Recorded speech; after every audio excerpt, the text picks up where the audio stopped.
Today we are looking at exact differential equations.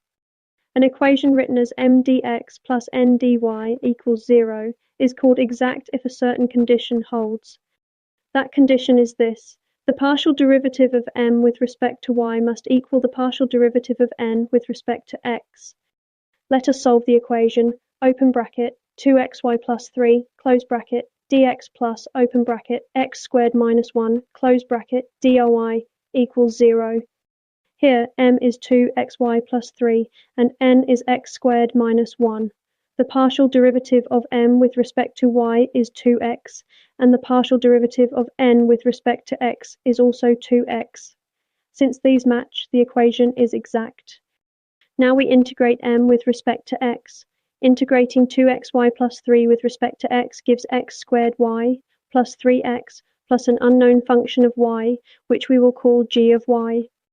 Next, we differentiate this result with respect to y and set it equal to n. Differentiating x squared y plus 3x plus g of y with respect to y gives x squared plus the derivative of g of y. Matching this to n, which is x squared minus 1, we see that x squared cancels on both sides, leaving the derivative of g of y equal to negative 1. Integrating this, g of y equals negative y. Putting it all together, the full solution is x squared y plus 3x minus y equals a constant. To check, we implicitly differentiate this solution with respect to x.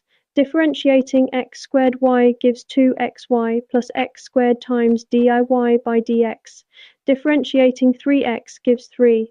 Differentiating negative y gives negative diy by dx. Setting this all equal to 0 and collecting terms gives back 2xy plus 3 plus x squared minus 1 times dy by dx equals 0, which matches our original equation exactly.